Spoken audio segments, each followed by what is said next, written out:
Hello friends, Marathi story कट्टा या चॅनलमध्ये तुमचं सर्वांचं मनापासून स्वागत करते.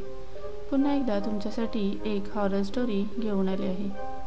तुम्हाला हॉरर कथा आवडत असतील तर प्लीज चॅनलला सबस्क्राईब करा, म्हणजे हॉरर कथा तुम्हाला ऐकायला आणि वाचायला सुद्धा मिळतील. कोकण म्हटलं की आपल्याला आठवते ते निळाशार समुद्र, आंबा फणस, नारळ पोकळीच्या बागा, दरीखोऱ्यातून जाणारी कोकण रेल्वे, कोकणातील मासेमारी, त्याचसोबत कोकणात अनेक ठिकाणच्या आपापल्या काही ना काहीतरी रहस्ये, इतिहास, काही देवांच्या, काही भूतांच्या अशा गोष्टी ऐकायला मिळतात. मी मूळची कोकणातलीच आहे.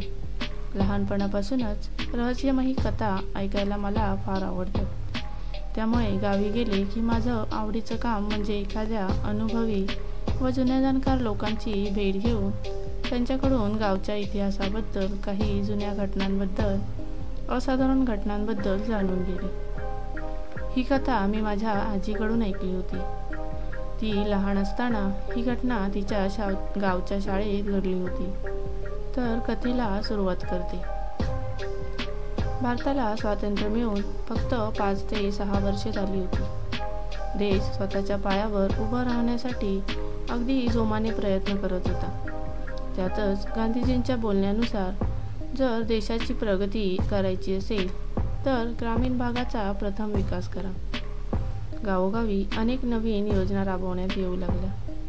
त्याच योजनेअंतर्गत त्यावेळी गावामध्ये प्रथमच एक प्राथमिक रुग्णालय चालू करण्यात आले. या इस्पितळाचा मुख्य हेतू हा गावातील गर्भवती महिलांना प्रसूती दरम्यान योग्य उपचार देणे हा होता. कारण गावाची पूर्वीची स्थिती फार बिकट होती. सर्व रोगांचे निदान हे काही घरगुती उपायांनीच होत असे. अगदी प्रसूतीसाठी देखील जुनीच पद्धत वापरत असत. त्यामुळे अनेकदा हे आई आणि बाळ अशा दोघांना पण धोकादायी ठरत असे. गावात रुग्णालय चालू झाल्यावर देखील सुरुवातीला लोक तिथे जाण्यास तयार नव्हते. त्यामुळे अगदी शेवटच्या क्षणी जेव्हा परिस्थिती हाताबाहेर जात असे तेव्हा लोक रुग्णालयात धाव घेत असत. असेच प्रसूती दरम्यान काही कॉम्प्लिकेशन आल्या की लोकांना डॉक्टरची आठवण येत असे. लोकांच्या अशा हलगर्जीपणामुळे डॉक्टरसुद्धा कधीकधी रुग्णाचा जीव वाचवण्यासाठी काही करू शकत नव्हते. सुरुवातीला तर उशिरा उपचारामुळे इस्पितळात आणि आवारात अनेक गर्भवती महिलांचा मृत्यू झाला होता. असे म्हणतात की अशा प्रकारे जर गर्भवती स्त्रीचा मृत्यू झाला तर त्या स्त्रीचा आत्मा सहजासहजी मुक्त होत नाही आणि अशा अतृप्त आत्म्याला हडळ असे संबोधले जाते. हे भूतांच्या प्रकारातील सर्वात वाईट भूत मानले जाते. असेच काही महिने उलटून गेले आणि मग रुग्णालयातील कर्मचारी आणि रुग्णांना रात्रीच्या वेळी विविध अनुभव येऊ लागले. कधी रडण्याचा आवाज तर कधीतरी गुरगुरण्याचा. कधीकधी तर रुग्णालयात ॲडमिट असलेल्या गर्भवती स्त्रियांना व नुकत्याच बाळंत झालेल्या स्त्रियांना अनेक भास होत असे. जसे काही कोणीतरी त्यांना त्यांच्याकडे रागाने बघत आहे, कोणीतरी त्यांच्या बाळाला नेण्याचा प्रयत्न करत आहे. डॉक्टरसुद्धा तिकडे रात्रीच्या वेळी जाण्यास घाबरत असत. लोकांनी देखील तिकडे जाणे सोडून दिले होते. त्यामुळे अगदी वर्षभरातच ते रुग्णालय बंद करण्यात आले. अशीच 5 ते 6 वर्ष निघून गेली. गावातील कोणीही तिकडे जात नसे. अगदी सकाळच्या वेळी सुद्धा जर एखाद्याची गुरे चुकून चरत तिकडे गेली तर तो गुराखी देखील तिकडे जाण्यास घाबरत असे. हे रुग्णालय तसे गावापासून 5 मिनिटांवर एका सड्यावर बांधले होते. आजूबाजूला रान वाढले होते. दाट झाडी झाली होती. रुग्णालयाची वास्तू अगदी भकास झाली होती. काही वर्षांनी गावी एका नवीन, तरुण व निर्भीड अशा कलेक्टरची नियुक्ती झाली होती.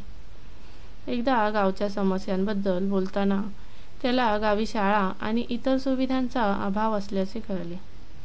तेव्हा त्याने गावी नवीन शाळा बांधण्यासाठी जागा शोधण्याचे काम चालू केले. तेव्हा त्याला त्या सरकारी जागा आणि त्यावरील त्या जुन्या रुग्णालयाबद्दल समजले. त्याने माहिती मिळवली असता जुन्या झालेल्या सर्व प्रकारांबद्दल त्याला कळले. यातून गावी शिक्षणाचा सुद्धा किती अभाव आहे हे त्याला पटले. त्याने लगेच त्या जुन्या रुग्णालयाच्या जागी एक सुंदर शाळा उभारायचे ठरवले. शाळेचे बांधकाम चालू असताना अनेक अडथळे आले, पण त्या कलेक्टरने जिद्दीने 1 ते 2 वर्षात त्या शापित जागेवर एक सुंदर ज्ञानाचे मंदिर उभारले. लोक सुरुवातीला आपल्या मुलांना तिकडे पाठवायला तयार नव्हते, पण नंतर कलेक्टरच्या खूप प्रयत्नांनंतर आणि शिक्षणाचे महत्त्व पटवून दिल्यानंतर लोक आपल्या मुलांना शाळेत पाठवायला तयार झाले. पण गावातील लोकांनी एक अट ठेवली. संध्याकाळी 4 पर्यंत शाळा चालू ठेवायची. कलेक्टरने ती अट मान्य केली आणि मग गावात नवीन शाळा चालू झाली. त्या शापित जागेवर आता ज्ञानाचे पाठ गिरवण्यात येऊ लागले होते. पण ते सारे अजून थांबले नव्हते. संध्याकाळी शाळा बंद केल्यानंतर विशेषतः अमावास्येच्या रात्री अनेक घटना शाळेत घडत असत. जसे की बेंच पडणे, फळ्यावर काहीतरी गिरवलेले असणे. पण कलेक्टरने या सर्व गोष्टींकडे दुर्लक्ष केले. त्या चांगल्या कामात विघ्न येऊ नयेत म्हणून त्यांनी खूप प्रयत्न केले. तसेच शाळा ही सकाळ ते दुपारी याच वेळेत चालू असे, त्यामुळे मुलांना देखील काही त्रास होत नव्हता. तसेच गावातल्या लोकांनी ठेवलेल्या अटीनुसार संध्याकाळी कोणीही तिकडे थांबत नसे. असाच काही काळ उलटून गेला. कलेक्टर साहेबांनी गावात अनेक विकासाची कामे केली. त्यांची सुद्धा आता दुसऱ्या गावी बदली झाली होती. शाळा वगैरे सर्व त्यांच्या नियोजित वेळेनुसार व्यवस्थित चालू होते. अशातच काही महिन्यांनी शाळेत विद्यार्थ्यांची संख्या वाढल्यामुळे काही नवीन शिक्षकांची शाळेत भरती करण्यात आली. त्याच भरतीमध्ये खानदेशातून आलेल्या व नुकत्याच शिक्षकी पेशात आलेल्या सुरेश, भिकाजी, निलेश आणि सुनील अशा चौघांची निवड करण्यात आली. त्या चौघांसाठी हा भाग, तिथली भाषा, जेवण सारे काही नवीन होते. गावातच एका किराणा मालाच्या दुकानाच्या मागचा रिकामा भाग त्यांना घर म्हणून भाड्याने मिळाला होता. गावात शिक्षक म्हणून तसा त्यांना मान होताच. ते चौघे देखील गावात अगदी सर्वांसोबत गुण्यागोविंदाने राहत असत. कधी कोणाला काही मदत लागली तर नेहमी पुढे असत. गावातल्यांकडून त्यांना शाळेत संध्याकाळ नंतर न थांबण्याचे बजावण्यात आले होते. तसेही दिवसभर शाळेत शिकवून दमत असल्याने ते देखील कधी शाळेत थांबत नसत. असेच काही महिने गेले आणि वेळ आली होती ती वार्षिक परीक्षेची. सर्व मुले फार खुश होती, कारण आता 2 महिने त्यांना सुट्टी मिळणार होती. परीक्षेचा शेवटचा पेपर झाला. सारी मुले अगदी बागडत शाळेतून बाहेर पडली. परंतु आता खरी परीक्षा ही शिक्षकांची चालू झाली होती, कारण त्यांना दिलेल्या निकालाच्या तारखेआधी प्रगती पुस्तक तयार करायची होती. सुरेशने तर अगोदरच चौघांच्या गावी जायच्या तिकटी काढून ठेवल्या होत्या. त्यामुळे पटापट प्रगती पुस्तकाचं काम आटपायचं असं चौघांनी ठरवले. एक दिवस चौघेही शाळेत पेपर तपासत बसले होते. हळूहळू दुपार होऊ लागली. बहुतेक शिक्षक आजचे तपासणीचे काम आटपून घरी निघून गेले होते. आता फक्त शाळेत ते चौघेच होते. येत्या 2 दिवसात सर्व काम फत्ते करायचं असं त्यांनी ठरवलं होतं. चौघेही अगदी मन लावून आपापले काम करत होते. घड्याळाकडे त्यांचे लक्षच नव्हते. संध्याकाळचे 5 वाजून गेले तसा शाळेचा शिपाई रामू तिकडे आला. त्यांनी चौघांनाही वेळेचं भान आणून दिले व आता शाळा बंद करायची असल्याचे सांगितले. 4 वाजल्यानंतर इकडे कोण थांबत नाही याची देखील आठवण करून दिली. पण त्यांना काही करून काम संपवायचे होते आणि तसाही त्या चौघांचा या सर्व गोष्टींवर विश्वास नव्हता. त्यामुळे त्यांनी रामूला जवळ बोलावले आणि त्याच्या खिशात काही पैसे कोंबून त्याला सुद्धा सोबतीला थांबायला सांगितले. अजून फक्त 2 तास, मग आपण सर्वच एकत्र जाऊया. तसेच पैसे मिळाल्यावर रात्रीची दारूची सोय झाली होती म्हणून रामू देखील त्यांच्यासोबत थांबला. सर्वजण आपापल्या कामात व्यस्त होते. रामू सुद्धा खुर्चीवर बसून पेंगत होता. संध्याकाळचे 7 वाजून गेले होते आणि त्यात त्या 5 जणांचे नशीब वाईट म्हणून आज अमावास्येची रात्र होती. तसेच गावात तेव्हा विजेचा सुद्धा काही भरोसा नव्हता आणि चक्क त्या दिवशी सुद्धा शाळेत वीज नव्हती. ते कंदिलाच्या प्रकाशात काम करत होते. पेपर तपासत असताना सुनीलची नजर दरवाजापाशी गेली. कोणीतरी एक बाई आपल्या छोट्या बाळाला कडेवर घेऊन काहीतरी खाण्यासाठी मागत असल्याचे त्याला त्या बाहेरच्या काळोखात जाणवले. सुनीलने बाकीच्यांना देखील ते निदर्शनास आणून दिले. सुरेश बोलला, अरे, असेल कोणीतरी गावातली गरीब बाई, उपाशी असेल म्हणून खायला मागत असेल.